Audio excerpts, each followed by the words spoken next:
Hi, it's Rachel with Stirring the Deep. It is a interesting thing how we often disconnect the truths that we believe from our reality, especially when it comes to religion, and we keep God and what we learn there so separate from ourselves. But truth is truth, and that is why I share with you what I do, because I'm a witness to that truth in my life. And so when you see the peace and what you see when you watch these videos, it's the work of God's hands. God brought me out of a life of so much brokenness and so much inner turmoil and torment. And He has recreated my life as I have followed His wisdom, and it has created something far more beautiful than I could ever imagine.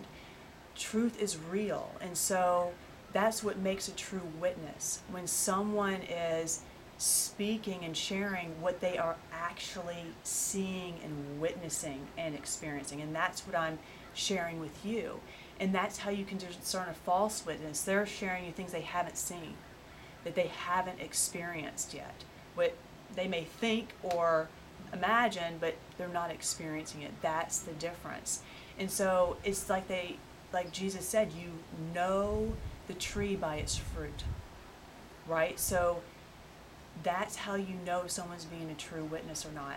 And all that you see in my life, all these words, all that I have is because of that time that has spent seeking the Father.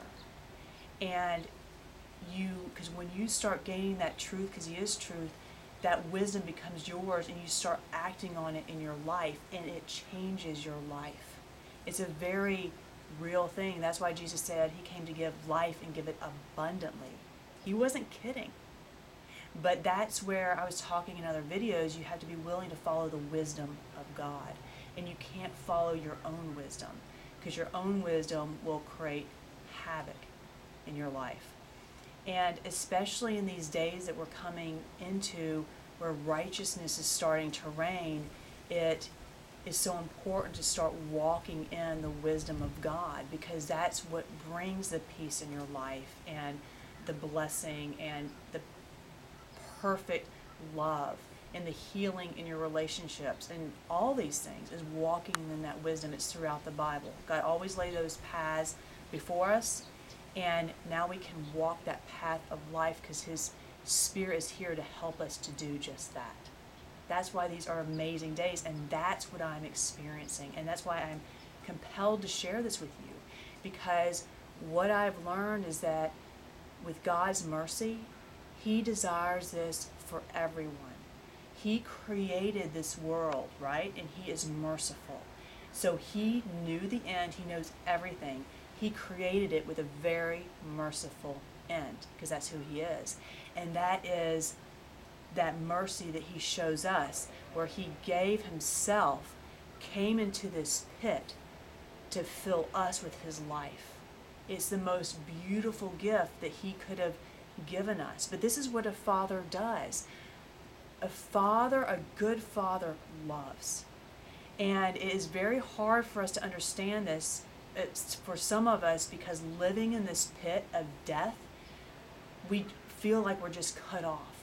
So it's so hard for people to trust in a father that would be so loving, who wouldn't do that. And that's what I've experienced, is the mercy of the Father, and that He created this world, and it has a very merciful ending for every soul, because He is a merciful, loving Father and the Creator. It is, and once you start understanding that, then you start having that mercy too on others, and you understand and you can pray how He can save and redeem all, because of what His plan has been to give us Him, and it was the plan from the beginning. It is an amazing thing, but it's hard to understand that feeling. Sometimes we struggle with it, of being cut off from Him. But I tell you, if you will just seek Him, you will find that love. Well, you will realize that was never His intention, and that's even not how He even created this world. He did not create this world to cut people off. He created them to have children that he could love, because he is a loving Father. Till next time, keep stirring the deep. It's the one thing that changes everything else.